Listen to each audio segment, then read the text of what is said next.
Halo teman-teman, kembali lagi di pelatihan pemrograman KKN PPM UGM 2020. Nah, kali ini kita akan masuk ke bagian terakhir dari pelatihan ini, yaitu konten keempat, array dan fungsi. Yang pertama yaitu array. Array itu merupakan sebuah tempat untuk menyimpan rangkaian data yang berjenis tipe data sama pada satu variabel. Tiap data pada array diidentifikasi menggunakan sebuah indeks atau nilai posisi pada array. Contohnya, di sini ada data nama. Kemudian data di dalam nama ini yaitu ada Ani, Budi, Bella, Cynthia, dan Tony. Nah, nama ini merupakan sebuah array. Kemudian ada indeks untuk menyatakan posisi pada tiap nilai ini. Jadi pada indeks 0 itu terdapat nilai Ani. Kemudian pada indeks 1 terdapat nilai Budi. Pada indeks 2 ada Bella dan seterusnya. Nah, itu merupakan ilustrasi dari array. Contoh kodenya yaitu misalnya seperti ini, string, kemudian kurung 5, ini menyatakan jumlah data yang ada pada array ini. Kemudian ini nama variabelnya, yaitu nama. Kemudian memakai kurung kurawal seperti ini untuk memasukkan nilainya. Untuk mengambil salah satu nilainya cukup menggunakan seperti ini, yaitu nama variabel, kemudian kurung siku, kemudian di dalamnya adalah nomor indeksnya atau nomor posisinya. Kita langsung cobakan ke prakteknya.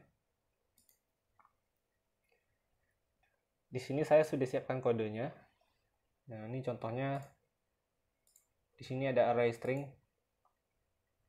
yang nama variabelnya nama. Kemudian ini jumlah data pada arraynya. Jadi penulisannya bisa seperti ini atau bisa seperti ini. Bisa dipilih salah satu aja.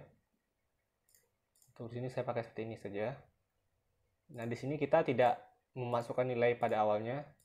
Kemudian di bawahnya baru kita masukkan nilai, yaitu nama 0. Artinya nama pada indeks 0 kita masukkan nilai Andi. Nah, kemudian di sini nama pada indeks 1 kita masukkan nilai Dina. Kemudian kita coba cout nama 1, kita coba compile. Oke, lalu kita run. Nah, di sini tampak nilai yang keluar yaitu Dina karena kita men-cout nama pada indeks 1.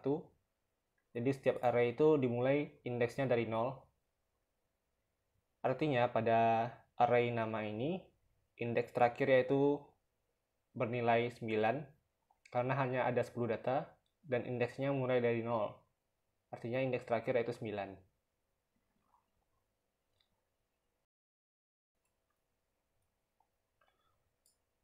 Kita juga bisa langsung memasukkan nilainya di sini.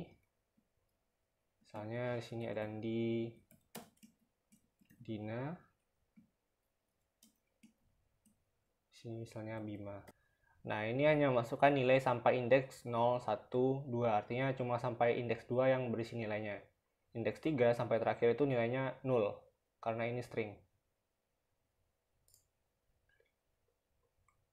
Nah, kita coba cout lagi.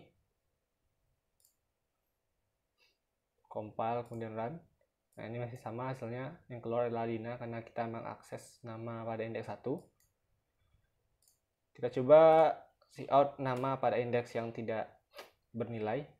Sini ada yang tidak bernilai, misalnya 3, 0, 1, 2. Berarti yang 3 sampai berikutnya tidak ada nilainya. Kita coba compile. Kemudian kita run. Nah, ini nilainya tidak ada, 0 alias kosong. Nah, mungkin segitu saja prakteknya. Kita lanjut ke materi.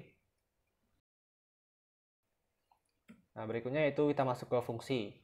Nah, fungsi itu merupakan sebuah proses berisi kode program yang bisa digunakan kembali tanpa harus membuat kode program yang sama. Artinya fungsi ini bisa dipakai berulang-ulang atau dipanggil berulang-ulang. Nah, pada fungsi ini terdapat parameter ataupun boleh tidak. Nah, parameter ini digunakan untuk diproses pada kode program dalam fungsi tersebut. Nah, ini ada contohnya. Kita coba langsung praktek. Di sini saya sudah menyiapkan kodenya. Jadi ini fungsi main kita. Kemudian untuk fungsi yang mau kita buat, fungsi lain, itu harus dibuat di atas main. Artinya fungsi main ini harus berada di paling bawah. Nah, di sini kita sudah buat fungsi dengan tipe data integer. Artinya return atau kembalian data dari fungsi ini adalah bertipe integer. Di sini parameternya ada dua pada fungsi ini. Yang pertama itu integer 61, kemudian integer 62. Kemudian ini kode di dalam fungsinya. Kita menambahkan 61 dan 62 ini. Kemudian memasukkannya ke integer baru. Kemudian kita mengembalikan hasil pertambahannya itu. Nah, pada integer main ini atau fungsi main ini barulah kita panggil fungsi yang kita buat tadi. Di sini ada integer a sama dengan 2, integer b sama dengan 3. Kemudian kita panggil fungsi sum-nya itu dengan parameter a dan b.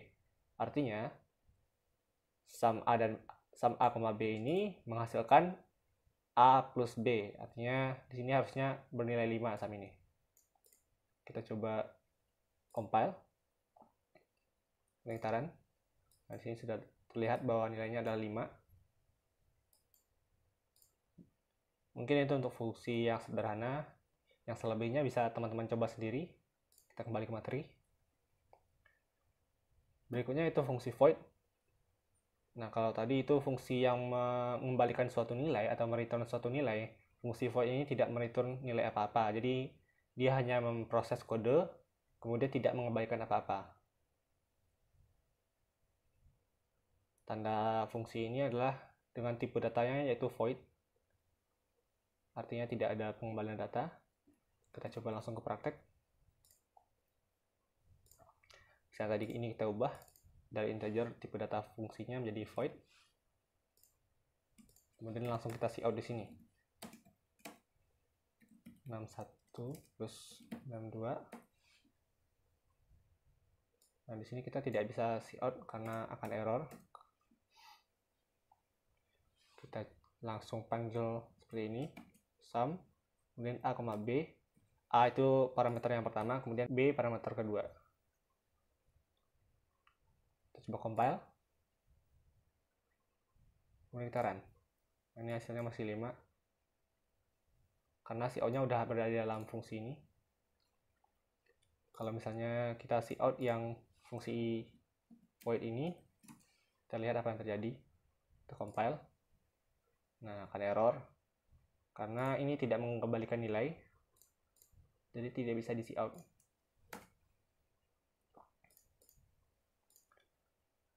Mungkin itu untuk fungsi void.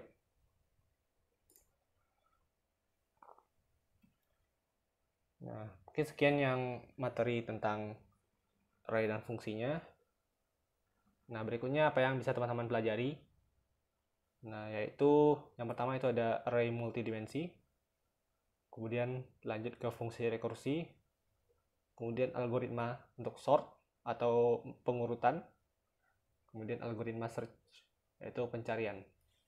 Nah, ini bisa teman-teman pelajari sendiri lewat platform mana saja.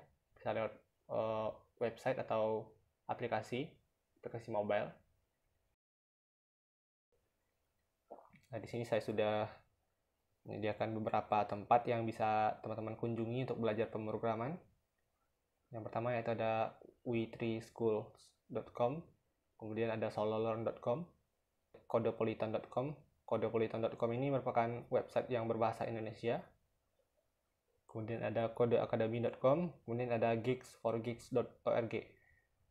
Teman-teman bisa akses website ini untuk belajar pemrograman lebih dalam.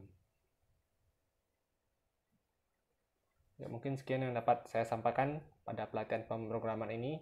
Jika ada kesalahan mohon dimaafkan. Sekian dan terima kasih.